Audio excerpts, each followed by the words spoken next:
The problem in middle life, when the body has reached its climax of power and begins to lose it, is to identify yourself, not with the body which is falling away, but with the consciousness of which it is a vehicle. Are you fulfilling your life's work? But when I look at my own dreams, and I'm not alone in that, what seemed to be quite often dismissed by main culture, like, oh, this is the automatic production, right? That's on every night. Yes, and we already know through work of Carl Gustav Jung, through work of Joseph Campbell, and others, that the wisdom of the psyche that speaks to us through the dream reality is truer than true. It means we are insistent again on one-sided Western scientific perspective. But we know while science is important, science is standing on the shoulders of the giants of indigenous wisdom traditions. They've known then, we only begin to scratch the surface.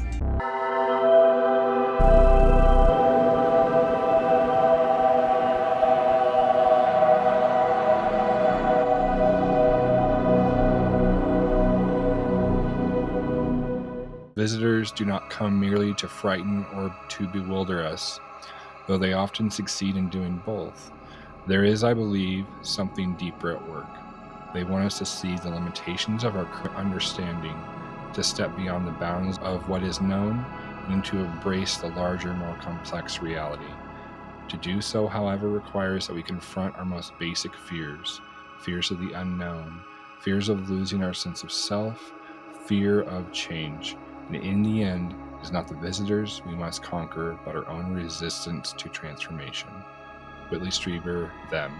I just wanted to kind of go off of that. We were talking previously, people in psychology and, people kind of in the institutions have a abrasiveness to large transformation or change. And, I was just kind of thinking about that, not just on the academic cultural level.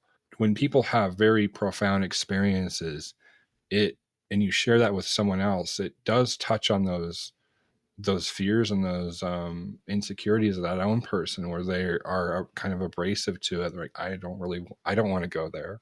John Overmack, the work he's done, various others in the field where they have progressed our understanding of these external, quote, paranormal experiences. Which direction do you feel like that we need to go in the academic world and in culture to help progress that forward? Thank you for asking, Daniel. Thank you for asking. Yes, which directions? I think the answers are many. But I am in the camp, if you will, among others who lean into the personal experiences and inner work and in the path of individuation. And I would not be in transpersonal psychology if I were not fond of that pathway. And if I may, I will share more where it's coming from and how it has really academia in terms of psychology, for example, specifically depth psychology, has an incredibly rich foundation for ideas that go beyond the mainstream, for supporting the experiencers in a specific sense, related to UFOET, LN, non-human encounters, but also experiencers as exceptional human experiences, right, from all of the possibilities what that may hold. And we already know, as it came up naturally in our conversation today, for instance, death-related experiences, which is a category in exceptional human experiences, right, or class, if you will, they are connected in very meaningful ways. They're kind of woven together with UFO ET alien/non-human intelligence encounters. And what we know already, and what is written and spoken about, including Keith Thompson, for example, in his new book that came out in August, the UFO Paradocs, he actually skillfully brings our attention time and again to the fact that encounters with non-human intelligences are accompanied by a variety of paranormal phenomena. That if we were to only look at the encounters, isolated encounters with, let's say, alien beings, for instance, or non-human beings, and not look at what is surrounding or precipitating those experiences or what is unfolding thereafter, we're limiting our understanding. And this is something, the idea that specialty in that particular area has its own limitations, is linked to the teachings of Dr. Carl Gustav Jung. I mentioned him earlier too. Yes, he transitioned in 61, but before he transitioned, he offered us a very interesting, valuable text that's called The Flying Saucers. For those of you who are loving Audible, it's on Audible. I love Audible, so I can paint and sweep and listen, right? So you can find it on Audible, but it is a very valuable. Why? So Carl Gustav Jung taught us that if we're to specialize in something, and he was speaking generally, we are limiting ourselves. We are choosing then one-sidedness. And for him, one-sidedness was dangerous. And I very much agree with this, yes.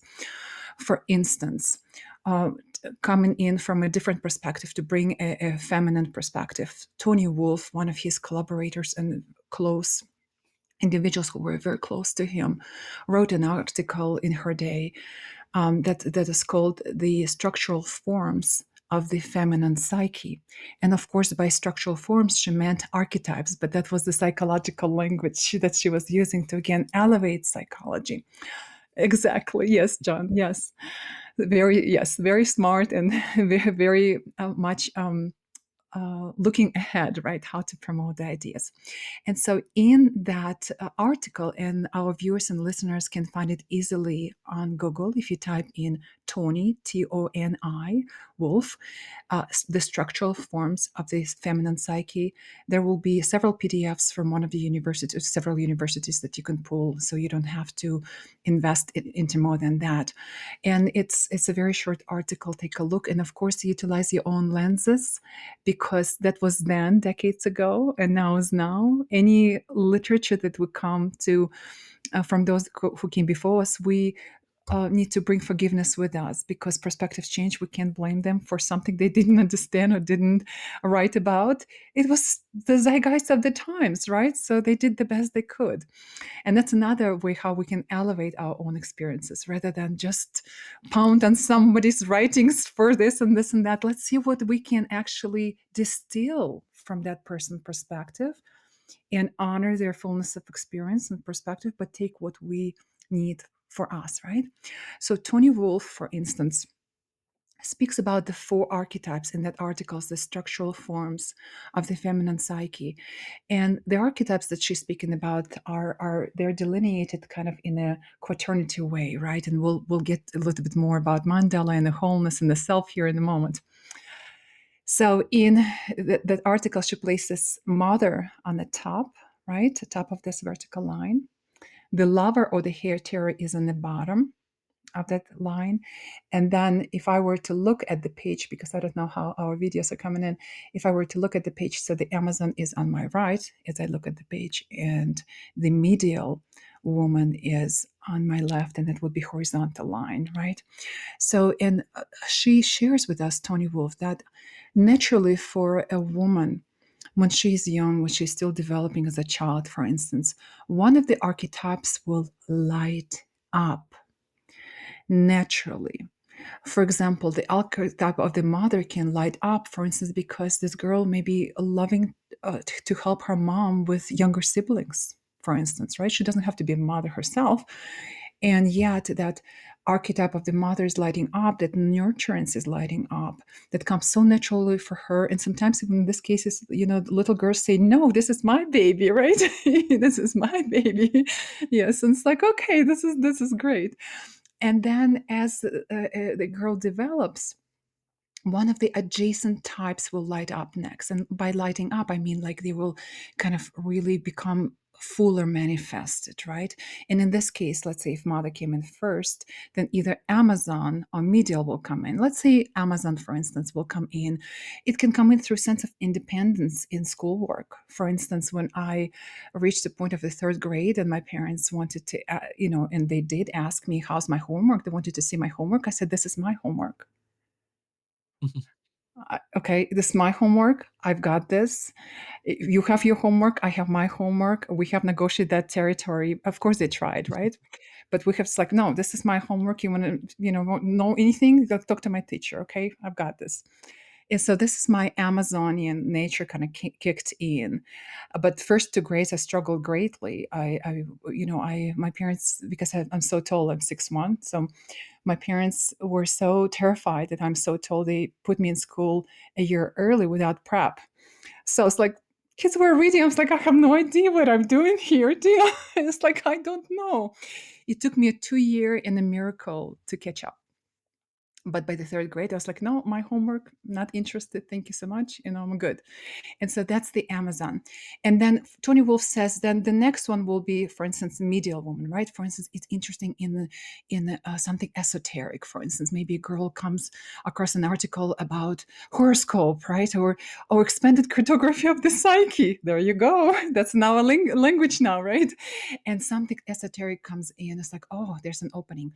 But what typically comes very last, and this is of value for us to keep in mind, is the archetype, right, or the role or the pattern that is directly opposite on this diagram from the first one that constellates the first. For instance, the mother came in first, right, when the girl was nurturing the siblings.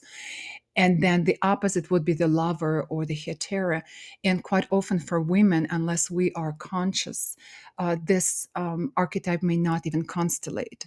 And what happens is, unless we develop that conscious awareness that we are more than one role, we are more than one archetype, we are bound to one-sidedness. And here's the danger. If I were to stay, for instance, let's say I'm that girl who was, with constellated archetype of a mother first. If I decided, no, I'm going only to be the mother, I'm going to raise my children and I'm going to teach only. And this is because teaching is also, if you think, right, archetype of the mother, nurturance in some sense, right? Imparting knowledge and caring and holding hands of others to get them across certain challenges and milestones. If I were to stay only in that archetype all my life, it would turn to a negative.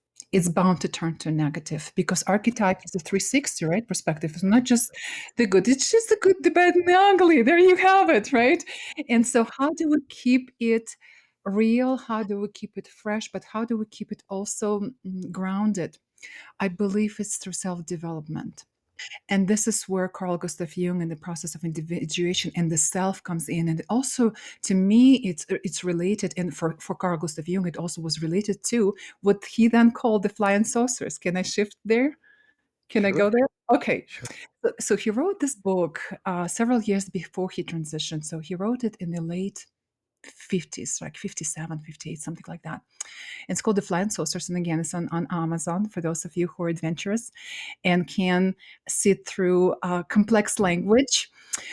Go for it, okay? Even if you get just a few ideas, as I do, and others, it's good. So he speaks about the fact, right, that in his model of the psyche, we have think as an archetype or key overarching archetype that incorporates all who we are. He calls it the archetype of the self with a capital letter S. Self is also archetype of totality, archetype of wholeness, and it is actually also an image, an inner image of God, but it also represents the process of individuation or becoming fully who each of us is meant to become. Not like someone else, notice this. but who each of us is here to become, right? And that is uniqueness. That uniqueness is absolutely treasured. And this is why when we speak about also academia, I stand for uniqueness. And I also stand for unity in diversity. And this, I believe, this is one of the ways how we can move this work individually to show up, just like each of us is showing up right now, bringing what we have and hold ourselves, in trust, if you will, right, with offering what we have to offer, and keep sharing the conversations and keep writing, right? Because John Edward Mack has won academic freedom for us in the research of UFO, alien encounters, alien abductions, experiencers, and so on. And I propose we hold on to that win. I am up for this. And the question is, who else would like to join us, right? Many, many others. And by the way, as Jacques Vallée was speaking, in his book, The Invisible College, this has been going on for decades. Even at that Mhm. time, I think he wrote it in 70, maybe 75 or something like this. Yes. He was listing for over 100 academics in 5 to 6 countries who formed this so-called invisible college, who are researching this deeply transpersonal phenomena, yes, UFO and alien abductions and non-human intelligences from interdisciplinary perspectives. That means we are many. The objects appear essentially on the spot. They are seen interacting with animals or people and the environment, and then they lift off, and as in the case at Valençol, it disappeared about 20 meters away from the witness, and it just vanished. And again, those are the cases that to to to my mind are the most pregnant, the most important in terms of new physics. You and I, before the show, we talked about one of my big interests ever since I was a young lad, and that was Joseph Campbell. I don't know if people can see it. Joseph Campbell and the Power of Myth, world famous. He's also transitioned quite some time ago. World famous mythologist, and he talked a lot about the ego, the psyche. Like Jacques Vallée. We all wear masks when dealing with certain situations. We're not just one dimensional, and the power that myth has within humanity, how it helps develop our culture, what it means to us internally as a species, and how much effect that can have. And this is a perfect, again, transition with John Edward Mack. And by the way, the only thing that I have in common with him is my name is Jonathan and my middle name is Edward. So I find that great. But one of the things he said, and it's just a quote, because a lot of times in people that are just getting into ufology, or people that are getting into the phenomenon, is that, oh, they're angels, oh, they're demons, and we possess, as a species, we possess the qualities of both, right? And I believe that the universe is dualistic in nature. And so when Joseph Campbell is talking about, quote, gods suppressed become devils, and often it is these devils whom we believe that the divine and the demonic are two sides of the same coin, shaped by human perception and cultural context. Okay. So, I mean, that's just a whole bunch right there, but it's very defining. And so we have to look at, I think, historically, culturally, throughout humanity, we have to look at the reflection of ourselves and all the different masks that we wear and all the different dimensions that we are, and then to put it onto gods, whether it be Greek, whether it be, Japanese, whether it be any other culture, to put those aspects upon gods, that it may go past that. It may actually be some kind of, I know this might be a stretch for some people, but still the influence of visitation, other life forms, other entities that are almost a reflection of our inner outward. had already expelled himself from the garden. The garden is the place of unity, non-duality, non-duality of male and female, non-duality of man and God, non-duality of good and evil. You eat the duality and you're on the way out. So this tree of the non-duality is the tree of the exit. Now, the tree of coming back to the garden is the tree of immortal life, where you know that I and the Father are one, and the two that seem to become one again. And this is exactly the tree under which the Buddha sits. The tree of wisdom? The tree of immortal life, of the knowledge of immortal life. And the Buddha under his tree and Christ hanging on his tree are the same image. They are the same image. The one who has died to the flesh and been reborn in the spirit. This is an essential experience of any mystical realization. You die to your flesh and are born to your spirit. You identify yourself with the consciousness and life of which your body is but the vehicle. You die to the vehicle and become identified in your consciousness with that of which the vehicle is the carrier. Do you understand me? And that is the God. So that what you get in the vegetation traditions is this notion of identity behind the surface display of duality. Identity behind it all. All of these are manifestations of the one. And they're a reflection of our outward to their inner, right? Mm-hmm. And so when people can't look at that aspect of multidimensionality within life, then things can be termed as good or things can be termed as evil. And Joseph Campbell has so much to teach, just like Jung, just like Mack, just like Vallée. And I am in nowhere even close to any of those fine gentlemen in my understanding of those fields. But do you think that there might be some potential wisdom in joining all of that together with what we have to deal with today with the phenomena and the way that people, because it is almost like on a mythological aspect.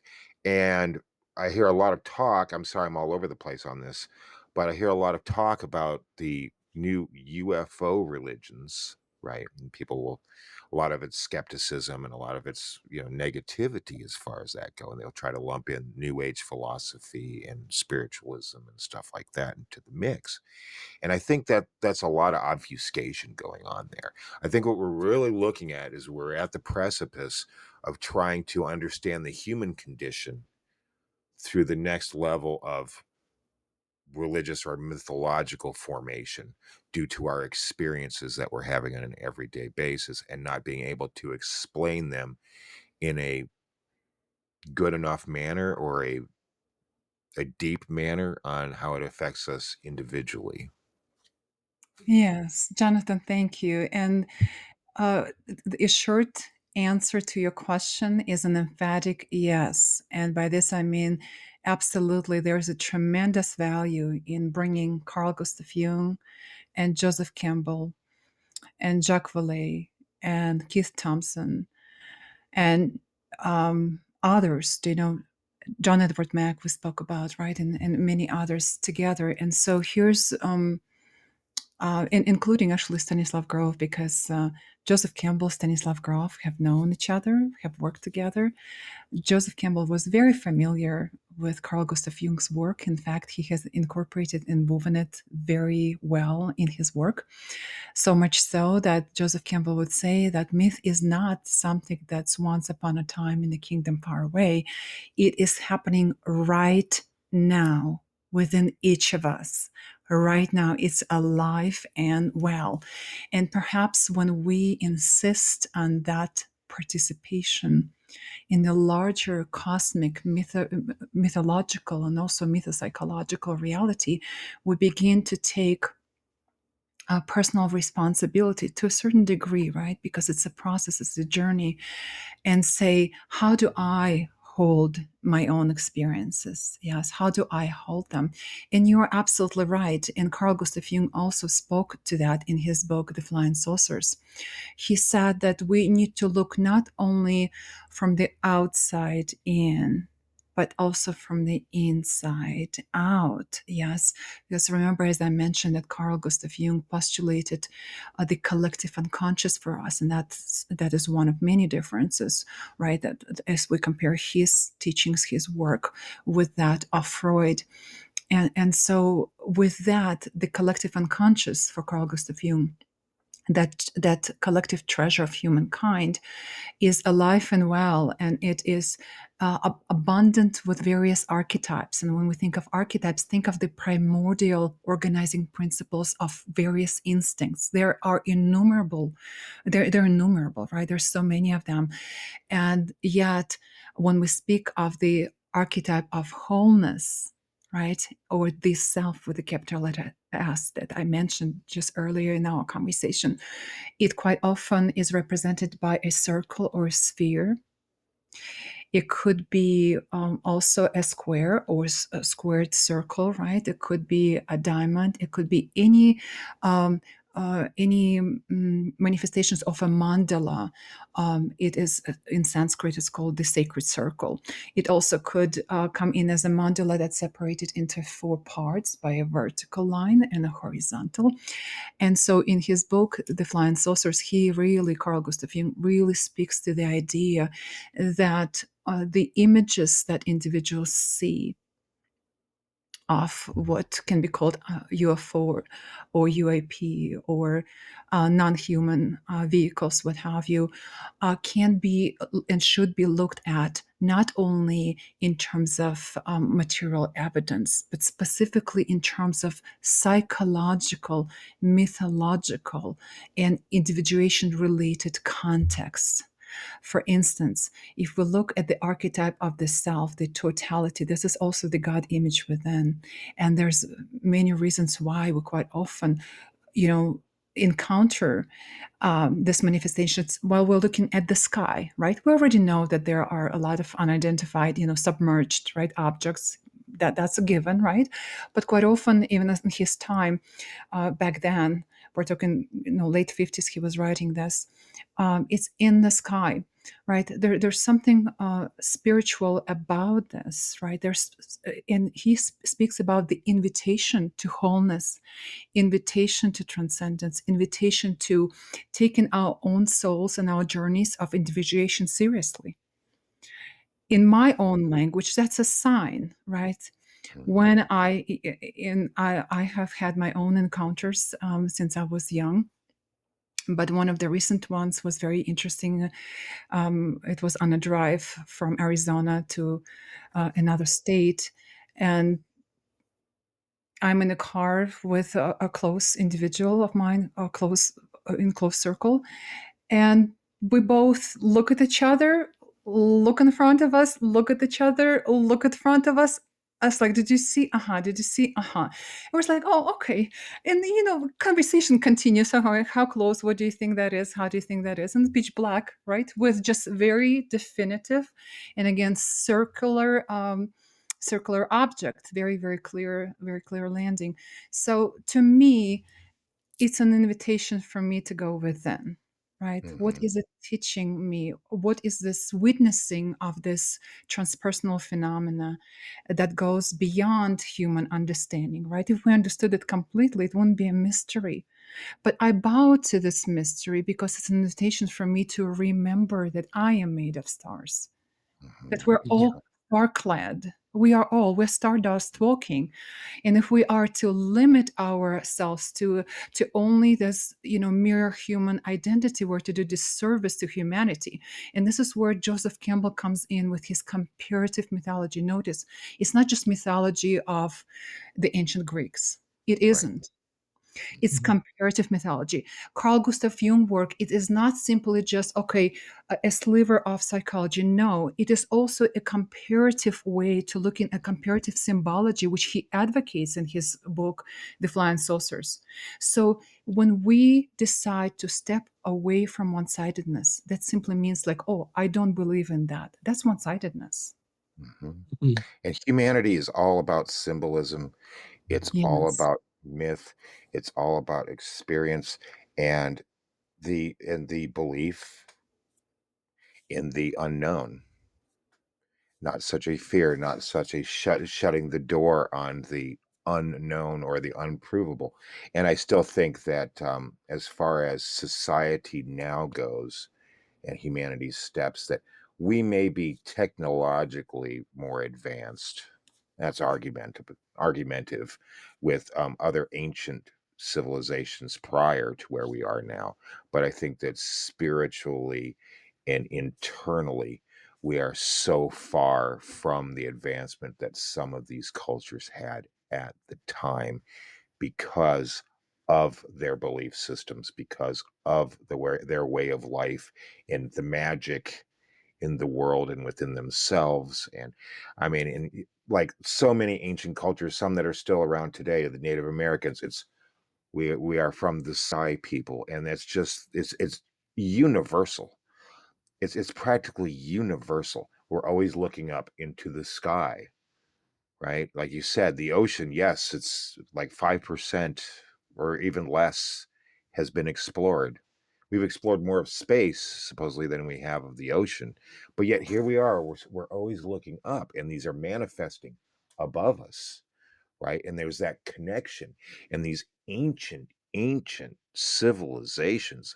And I'm sure many that we have yet to unearth still looked up like we do.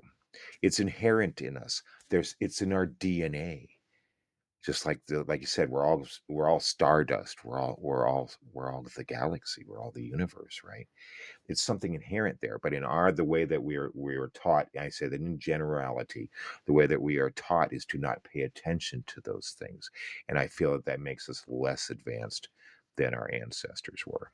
John, thank you. And I believe that we stand on the shoulders of giants and will continue to stand on the shoulders of giants. And if we need even if one single reason why, if some of our viewers and listeners may be wondering, like, why would I even go within, right? Why would I even consider that invitation, right? By seeing something mysterious in the sky to go within.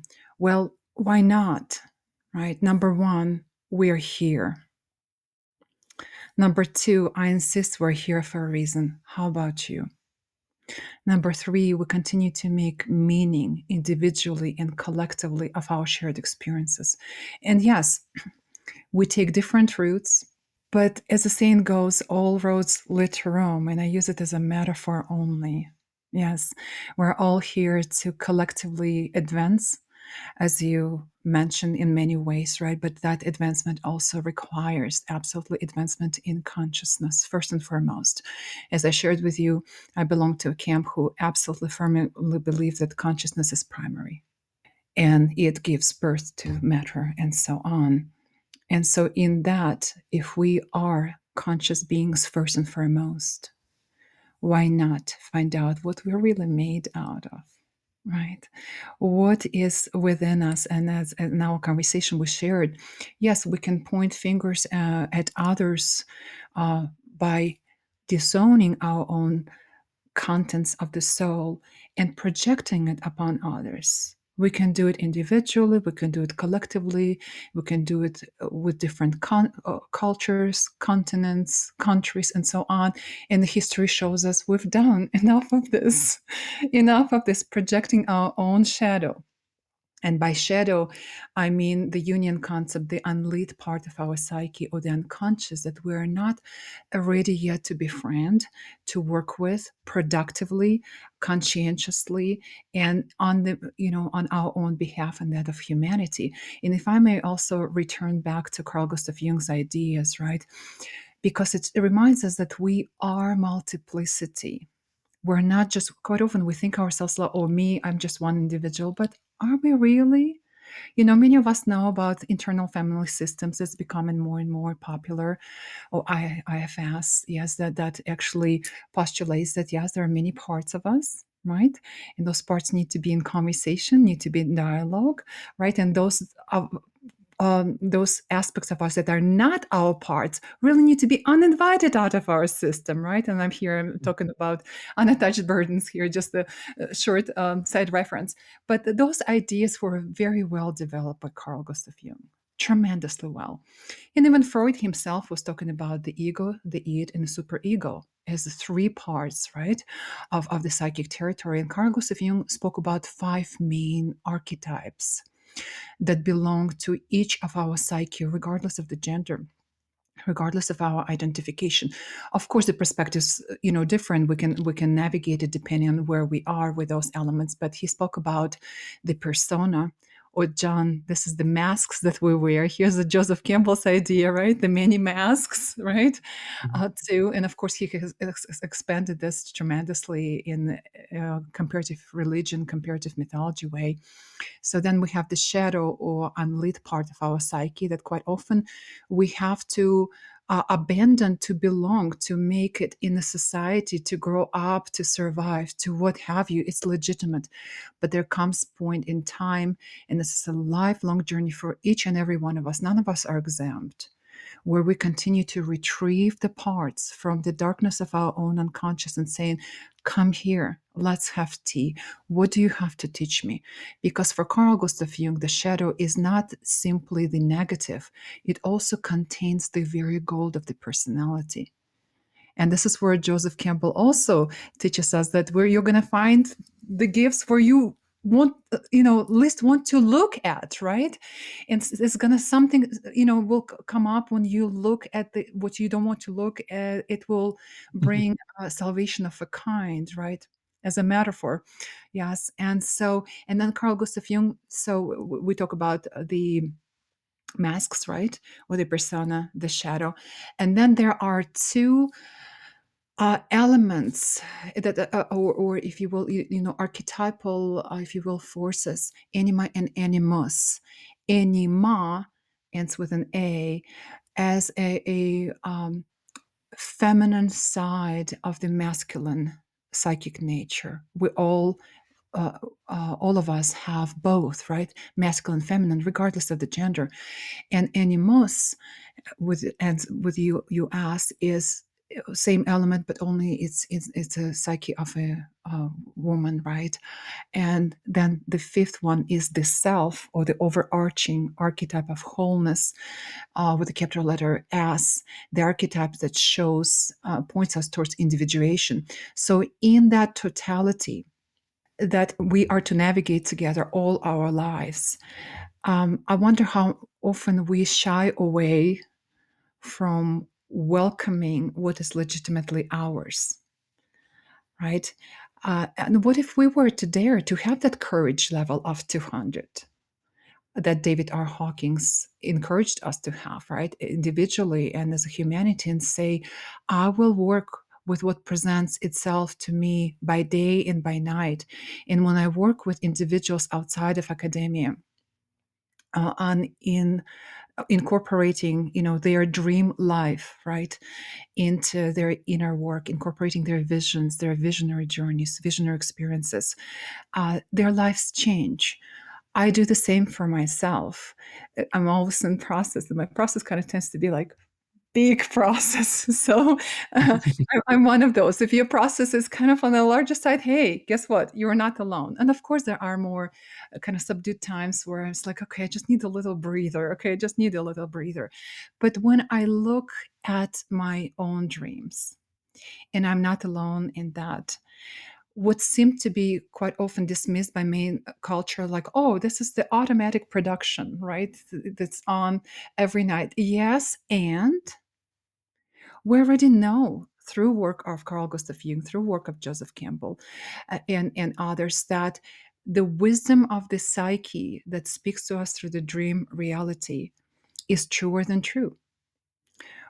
And so much so that Jung and Robert Johnson, who is actually one of my favorite ones, if you like to explore the Jungian ways, consider Robert Johnson. He speaks very simply and poetically and so reachable. I particularly recommend his book that's called The Inner Work, where he talks about how each individual can look and honor and integrate their dreams, work with their imagination, and create personal rituals to help integrate everything that they're receiving, including visions and visionary experience, into their lives. So it's an ongoing process.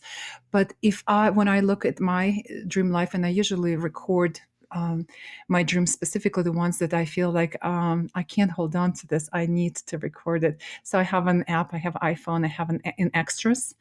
So It is I tempting. Yes, thank you, Christian. That's right. And so that's a very good way, simple way for our viewers and listeners, if you're interested to begin that conversation. Even that single step will help you to record your dreaming reality, right? And of course, you can create a folder for your waking reality. Yes. And without judgment, simply record. Here's the day, here's the time, here's what, for example, was in my dream. Recall anything that you can recall: feeling, colors, presences, conversations, numbers, anything and everything that presents itself to us. But my dreams, I only can say now by looking back that my transpersonal dimensions of dreams have been present all along, and they have intensified gracefully and mercifully for me over time. And that is a divine mercy, because I don't know if I would be able to handle all in at once. So I've just got to share this. But when we pay attention to the embodied psyche by day and by night, by simply recording, if you prefer to write it down in a journal, do it your way, right? If you prefer to offer a mandala or sacred circle, you can take a cover of a pot, trace it, the circle on a piece of paper, and just go for it and draw in any way. It's not an artistic exercise, but it's an exercise in expressing your deeper psyche. Draw, date it, save it, look at this often, meditate upon it, contemplate upon it. But this work is incredibly valuable, and I encourage you to begin it in a very measured way, in your own way, should you be called to do that. Of course, it's best to work with another person or a community who holds you, and this is where analysts come in, and dream workers and so on, individuals like me and others, yes, who can help you to integrate your experiences and to value them, because our lives matter. And why not now? Maybe today's the day. If you were waiting for a sign to begin in their work, there's your sign. There's your sign. Yes, and know you're not alone, and know that you belong, and know that your life will be richer for it. And there's also one perhaps invitation I should also share, because the psyche demands respect. It is important that you are very, very cognizant and very deliberate what, when, and how you will share with others in terms of your own experiences. Unfortunately, in the society, we are still not safe to share it anywhere we'd like to. Therefore, we have to take personal responsibility, specifically with deep experiences that are still tender and raw, and they need a very supportive container. Please hold them close to your heart until such a time that you feel much stronger to express them, to share them with others, and even then decide what, when, and how in a measured way. Because this way, you will continue to be gifted, right, with what you are to bring into this world, and you become a steward to your experiences, your experiences, and to integrating them and embodying them in the world. And by integrating, meaning making them part of our life, of our presence, of our relatedness, of our relationships, of our life's work, right? And this is where Jung's big question, by the way, from the Flying Saucers. Did I say that enough time today? That book, The Flying Saucers, yes. Never enough time. No. You said as Exactly. much as you want. Thank you. Thank you. We just keep circle back in a sacred way, do you know? And so his question is like big question in this book. How are you fulfilling your life's work?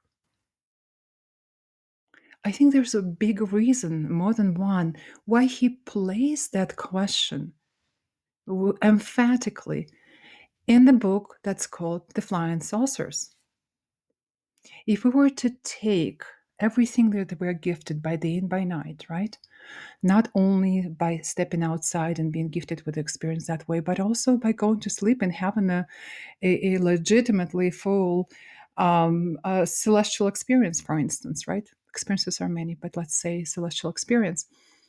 I would ask myself that question: how am I fulfilling my own life's work, right? My own life's task, as I would even extend it, as I am gifted, let's say, with the dream that I recorded this morning. And the dreams and visions and visionary experiences and journeys have a particular meticulous way of helping us to correct the course. Sometimes we're just a little too far this way, a little too far this way, and you say, okay, sweetie pie, keep going, keep going, just a little this way, just a little this way. And Robert Johnson also spoke about the dreams, and he said the dreams will tell you what you need to know, but don't. Mhm. Mhm. Right? If we have that celestial dream, isn't it a hint that we're I've just not I've near? had prophetic dreams, Yes, and speak to. they've come true. Yes, precognitive, absolutely. Precognitive dreams, yes. And how many times we have precognitive experiences by day and by night. Mhm. And if we're to continue to dismiss them, what does it tell about us, right? It means we are insisting again on one-sided Western scientific perspective. But we know while science is important, science is standing on the shoulders of the giants of indigenous wisdom traditions. Thank you. Thank you. Mhm. Absolutely. What they've known then, we only begin to scratch the surface.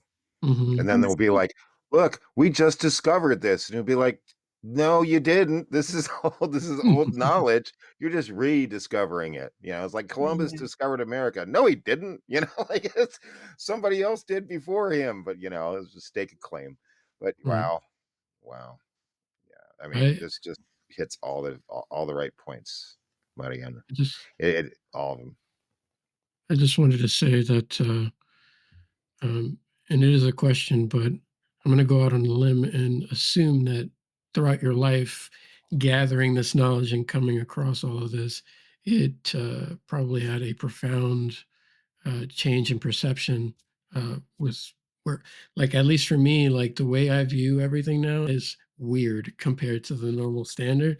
And like, for instance, just to kind of give you a hint of like how I kind of view and look at the world and look at people, is that there was a near-death experiencer. I've shared this story before, and he left his body. He met a spirit guide, and the spirit guide was talking to him, and the spirit guide said, "Where do you want to go?"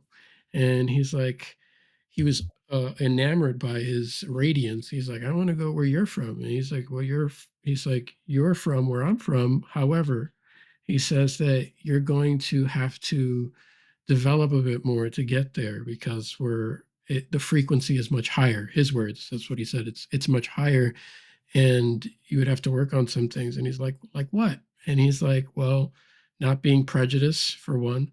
And he's like, "Oh, I'm the least prejudiced person you could ever meet." It's like in life, I was never really prejudiced. And his guide laughs at him and he says, "Really? So how do you feel about prejudiced people?" And he, he had to take a step back and he's like, "Huh," and learning, like, now, like, after going through NDE after NDE, listening to all these stories and experiences, I somebody could do something horrific even, or whatever it is, but I find myself trying to, like, take a step back and, like, and which is something you mentioned, and I think that we all need with all things, to sort of like realize that everybody's on their own individual path, and we've more than likely been there, whether it's this lifetime, another lifetime, whatever it is, and to come from a more loving, compassionate. And I try to do that. And sometimes it's hard, like, you have that person on the road that you just, want to kill. And, but, I find myself like shifting in perspective. So I wanted to ask you that, in terms of, like, how this information is brought your lens, even if it's on a day-to-day, like watching someone do something that may not be the best or something like that, you know? Yes, yes, Christian, I can relate in a number of aspects that you shared, specifically looking at my own beliefs, let's say when I was 17 years old and when I was 18. And I will tell you a year and a half ago, we don't have to go that very far. Let me offer you a cynic view, right, to answer this. I used to live in Michigan for a very long time, for over 20 years. And at some point, I had a vision that I am to leave Michigan.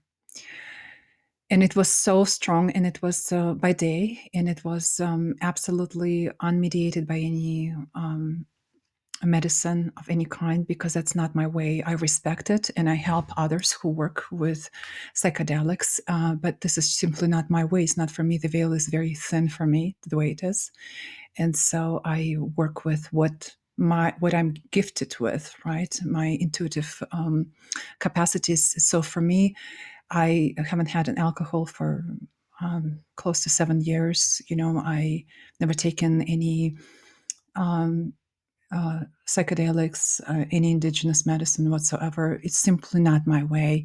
But again, I support others who choose this their way. And so that vision was by day. And then, of course, I had a series of dreams that were also leading me to leave Michigan. And when I left Michigan, I had a destination in mind, and I had plans for one state, one location, and I ended up in an entirely different one. Let me share with you. I had plans to go to Baranov Island, which is Alaska, to Sitka, the only really town on that island, because the rest is national forest.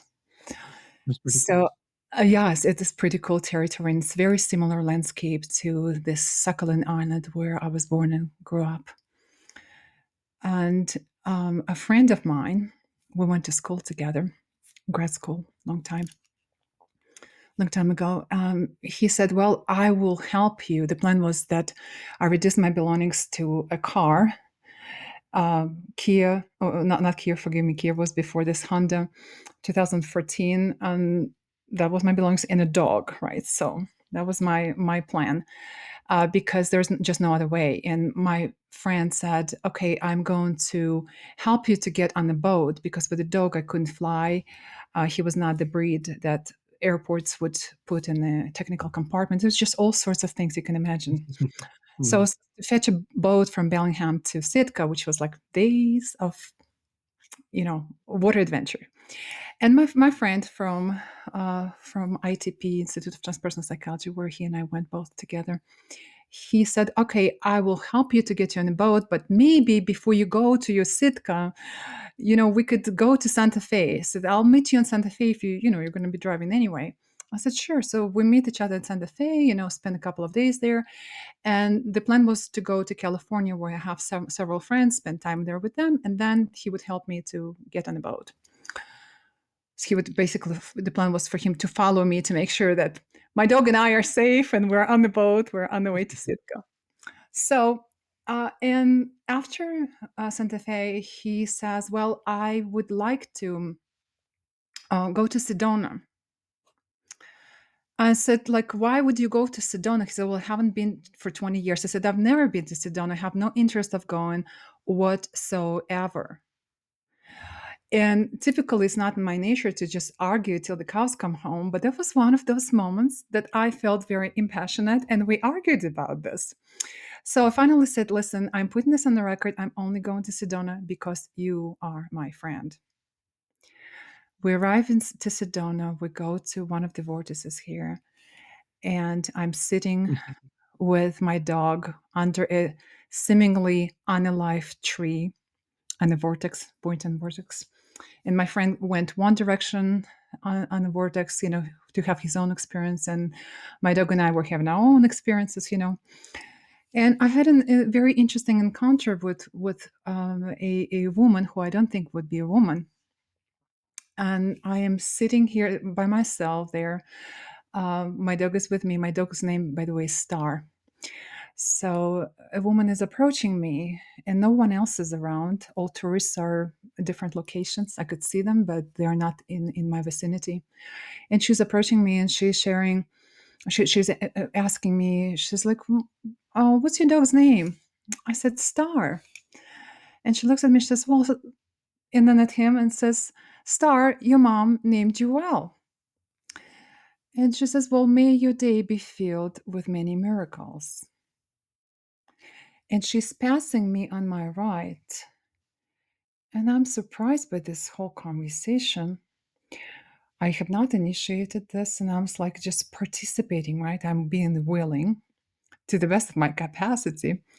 And the moment I could no longer see her with my peripheral vision, I didn't want to just immediately turn, I just wanted to turn, take a second look, but she was not there. So I returned at some point to the car where my friend and I agreed we're going to meet at some point, back together, because again, he was having his experiences, I'm having my experiences, and we're getting to the car. And the first thing I want to talk to him about this woman, because I met the same woman. And she told me, "May your day be filled with many miracles." And we were absolutely different parts of the vortex. And so, I get to the hotel room and I'm understanding I'm supposed to be in Sedona. If you were to tell me a day before, 2 days before, that I will change my precious Sitka for my now precious Sedona, I would say, "Christian, you're out of your mind." And mind you, Sitka begins with an S, ends with an A, right? Sedona begins with an S, ends with an A. Alaska begins with an A, ends with an A. Arizona begins with an A, ends with an A. You just cannot make this up. So when I shared this with my friend, of course, he was furious with me. He's like, "Oh my goodness, you have invested so much money, so much planning. Like, what are you thinking?" I said, "Okay, excuse me. Did I or did I not tell you I don't want to go to Sedona? Deal with this right now, because I have plenty of things to deal with beyond your complete just, Right. losing his mind." Disapproval. Yeah. Exactly, exactly. And of course, he's a good friend and a friend for life. So of course he understood. But this is to answer in a storytelling way how by day and by night, in matter of hours, matter of days, we are offered opportunities for a different path. Oh, yes. For a different path. And you know how the colloquial saying goes, like, we make plans and God laughs. Mm. Yeah. Yeah. It's just one of those. And did it cost me? Yes. Would I do it again? Absolutely. Mhm. Mhm. Absolutely. And that is to say that when I actually came in Sedona area, I had a powerful confirmatory dream, but I had to go on my intuition and that powerful experiences that I had by day. But the dream that came in was so confirmatory of what I'm here to do and why. And that's how we're having this conversation, because it has to do with expanded realities of life, and Yeah. not simply with a very, very honorable, honest work that we do for a living. Yeah. And I find it weird that you're in Arizona too, because I've had this discussion about moving there, and after I had that thought and that feeling to do that, it kept popping up everywhere. Watching a TV show, "Where are you from?" "Oh, I'm from Arizona." Blah blah blah. I'm like, "What the hell?" Put on another show, and then it pops up again. I'm like, "Yo, this is crazy," but As a it's funny. You former gotta laugh. Yeah, as a former Arizonan, it's still in my heart. Like I said before the interview, 16 right around 16 years out of my 52 I was living there, but my family was nomadic. My brother and sister and mother still live in the Phoenix area. And but I mean, I'm nomadic. I've lived in so many states. I'm in Tennessee right now. How the heck I got here? Well, just literally the universe said, "Hey, it's time to move," when I was living in a different area and a tornado destroyed the house. And it was like, "Where are you going to go?" And here I am. So it's but Arizona, and I've heard things about Sedona. when I was in Phoenix, I heard things about Sedona. People would laugh at it. People would critique it. People, because I'm sure, Marina, you've heard the critiques, Yes. and oh, it's a whole bunch of wacko New Agers. But I'll tell you what, I never had the experience of going. But now, when I'm older, I feel kind of like, my mom is still in Phoenix and the rest of my family's still in Phoenix. And if I ever go and I need to go back to Arizona, I need to like take a little trek up there to Sedona and finally check it out, We should while go I'm at the same still time. alive. Yeah, we There should. you We should go. all meet. We should all meet for tea. We should all There meet you for go. tea in Sedona, but Approved. Approved. stamp of approval. But it's just it's a beautiful state. I mean, I don't think.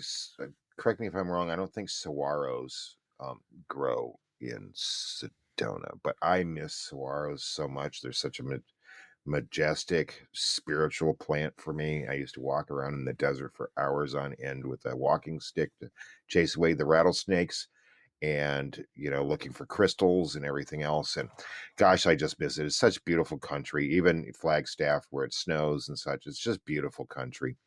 And Yeah, I know that something about the Sedona, land the just land is very makes me want to go there. Yeah. spiritual, deep. Mhm. It's positivity in the soil for the most part. And there are vortices, that's a big word, vortices and Vortices. portals and all kinds of things that are going on there. It's not people's imagination, although we create our own reality, right? And so we call these things forth to us.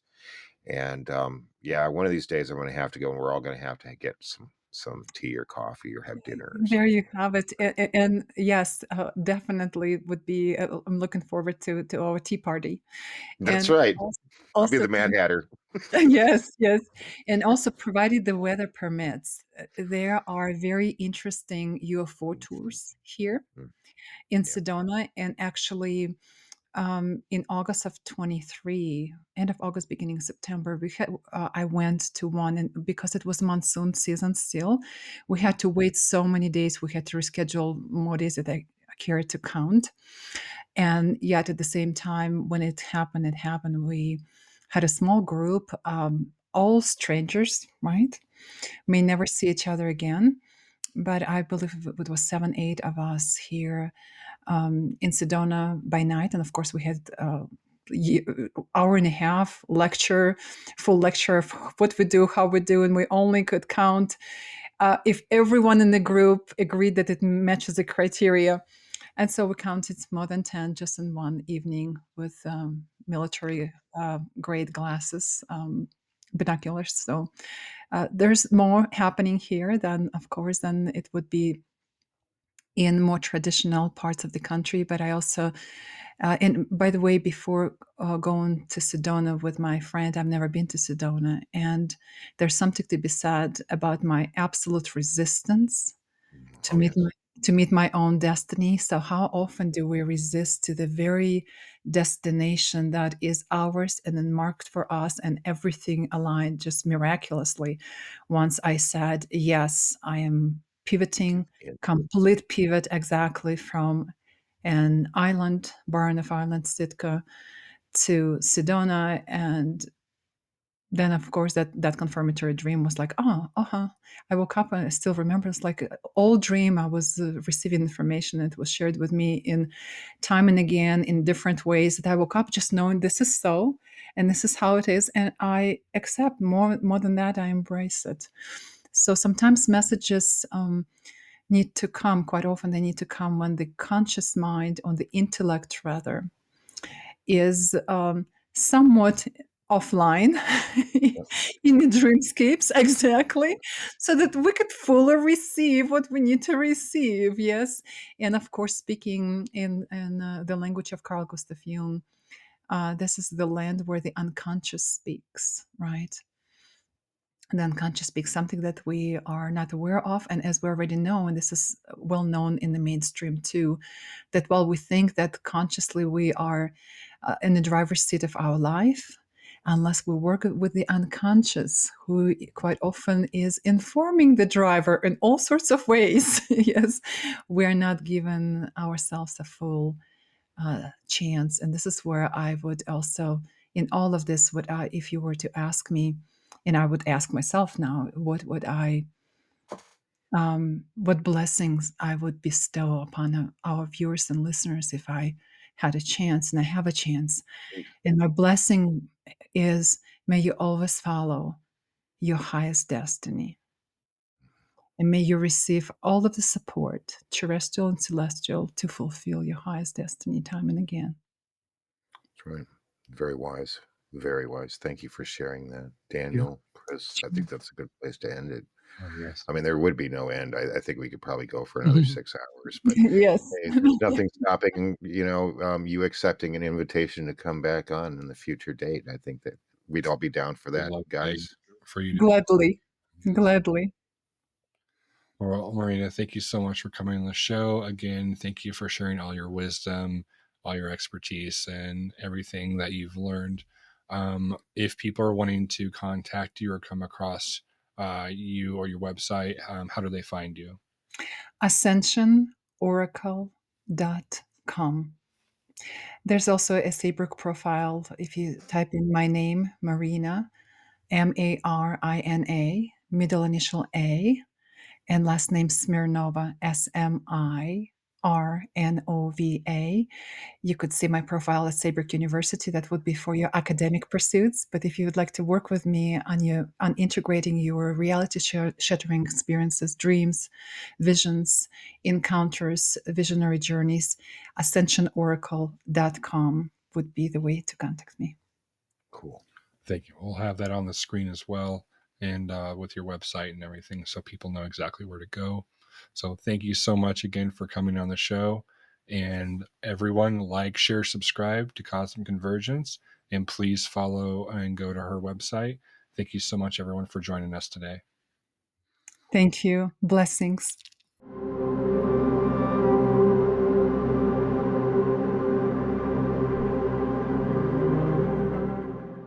Bad monkey.